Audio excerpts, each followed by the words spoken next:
Episode number 35 की starting होती है और हमें एक रेस्टोरेंट दिखाया जाता है जहाँ पर शेन और सॉन्ग टेबल पर बैठे हुए होते हैं और उन्होंने कुछ डेजर्ट ऑर्डर किए हुए होते हैं। और शेन सॉन्ग से कहता है, सॉन्ग इस डेजर्ट को बनाने में कौन कौन से इंग्रेडिएंट्स लगेंगे? तब सॉन्ग कहती है, गेहूं का आटा, शक्कर, व्हिपिंग क्रीम और नींबू का रस। फिर शेन कहता है, बिल्कुल सही जवाब। और अगर मैं आपको बता दूं कि असेसमेंट में क्या क्वेश्चन आएंगे तो आप आसानी से पास हो जाएंगी। तब सॉन्ग कहती है, क्या? फिर शेन कहता है, क्या हुआ, आप क्वेश्चन नहीं जानना चाहती? और कहीं ऐसा तो नहीं कि आप सैन्यू में काम नहीं करना चाहती? तब सॉन्ग कहती है, टीचर सन मैं सैन्यू में काम करना चाहती हूँ क्योंकि मुझे डेजर्ट बनाना बहुत ज्यादा पसंद है। फिर शेन कहता है, ग्रेट जॉब सॉन्ग, तब तो मैं आपके प्रदर्शन की आशा करता हूँ। फिर सॉन्ग कहती है, शुक्रिया टीचर शेन, मैं कड़ी मेहनत करूंगी। फिर शेन कहता है, चलो अब खाना खा लीजिए। सॉन्ग कहती है, हाँ। फिर शेन मन में कहता है, सॉन्ग आखिरकार बड़ी हो ही गई और मैं आपके बड़े होने का ही इंतजार कर रहा था क्योंकि तुम तब बच्ची थी। फिर सीन शिफ्ट होता और हमें तब का समय दिखाया जाता है जब सॉन्ग स्कूल में थी और वो कह रही होती है, अरे बारिश हो रही है और मेरे पास तो छाता भी नहीं है। और तभी एक बिल्ली सॉन्ग के पास आ जाती है जो कि बहुत प्यारी लग रही होती है और सॉन्ग उसे उठाती है और कहती है, अरे कितनी प्यारी बिल्ली है। फिर सॉन्ग उस बिल्ली को अपनी गोद में उठाकर उस बिल्ली से कहती है, क्या तुम्हारे पास बारिश से छिपने की कोई जगह नहीं है? तभी वहाँ पर शेन आ जाता है और वो सॉन्ग को देखकर उससे कहता है, सॉन्ग क्या तुम्हारे पास छाता नहीं है? अब सॉन्ग आवाज सुनकर पीछे मुड़ती है और उसकी गोद से वो बिल्ली उछलकर भाग जाती है।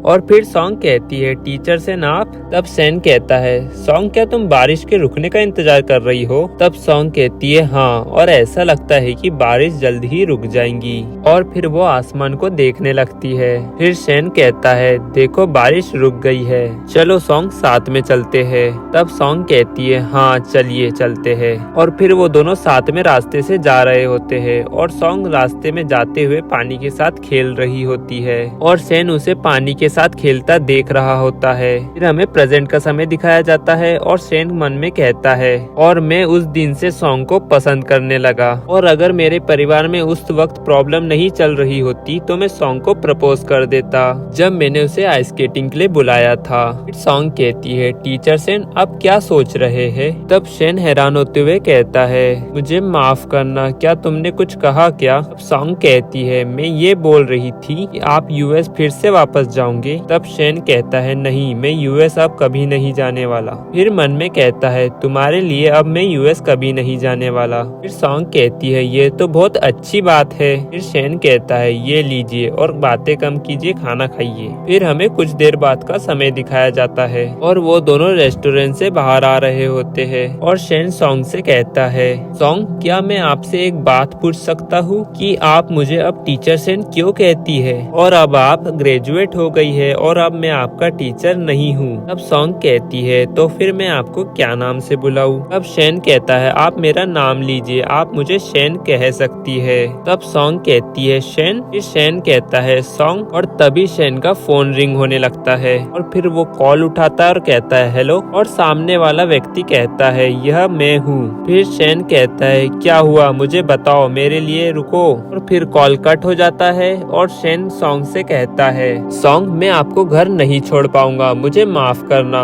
और क्या आप टैक्सी ले लेंगे? और जब आप घर पहुंच जाए तो आप मुझे एक मैसेज कर दे। फिर सॉन्ग कहती है, हाँ ठीक है, आप आराम से जाइएगा। और फिर शेन कार में बैठकर वहाँ से चला जाता है। और फिर सॉन्ग कहती है, टीचर शेन बहुत परेशान दिख रहे थे, क्या हुआ होगा? फिर सीन शिफ्ट होता है और सॉन्ग घर पहुंच जाती है और वो अंदर जाते हुए कह रही होती है, मैं अगली बार टीचर शेन से पूछूंगी कि वो किस बात पे इतना परेशान थे। अरे घर में इतना अंधेरा क्यों है? क्या चू अभी तक वापस नहीं आए हैं? तभी सॉन्ग को एक मैसेज आता है। फिर वो उस मैसेज को देखती है। उस मैसेज में चू ने लिखा हुआ होता है, जब आप घर पहुंच जाए तो मैसेज करे। सॉन्ग मैसेज पढ़कर कहती है, चू ऐसा व्यवहार क्यों करता है जैसे हम वास्तव में एक पति पत्नी है? वहीं दूसरी तरफ चू को मैसेज आता है, उसमें सॉन्ग ने लिखा हुआ होता है, मैं घर पहुंच चुकी हूँ। और फिर चू के पास एक एम्प्लॉय आता है और वो कहता है, मालकिन के साथ एक व्यक्ति ने खाना खाया और फिर मालकिन घर चले गए और इसके अलावा वहाँ पर कुछ नहीं हुआ चेयरमैन। अब चू कहता है, कुछ नहीं हुआ? फिर वो एम्प्लॉय कहता है, मेरे हिसाब से तो ये बस एक साधारण सा डिनर था। फिर चू कहता है, पर मुझे ऐसा नहीं लगता। सकता। और फिर वो उस एम्प्लॉय से कहता है जाओ और हमारे शहर का जो सबसे महंगा रेस्टोरेंट है उसे जाकर खरीद लो। अब वो व्यक्ति कहता है क्या आप अपना बिजनेस एक्सपेंड करना चाहते हैं और क्या हमें बोर्ड के साथ बातचीत नहीं करनी चाहिए? फिर चू टेबल पर हाथ ठोकते हुए कहता है नहीं, वो रेस्टोरेंट में खुद के लिए खरीद रहा हूँ और इसका कंपनी से कोई लेना देना नहीं है। जाओ और रेस्टोरेंट मेरे पत्नी के नाम पर खरीद लो, ये उसके लिए एक गिफ्ट होगा। मैं घर जा रहा हूँ, तुम ये काम कर लेना, ठीक है? तब वो व्यक्ति कहता है हाँ चेयरमैन। और फिर वो व्यक्ति मन में हंसते हुए कहता है चेयरमैन उनकी पत्नी को कितना पसंद करते हैं, बस वो बोलने से शर्माते हैं, इसलिए वो उन्हें प्रेजेंट दे रहे हैं। फिर सीन चेंज होता है और सॉन्ग मन में कह रही होती है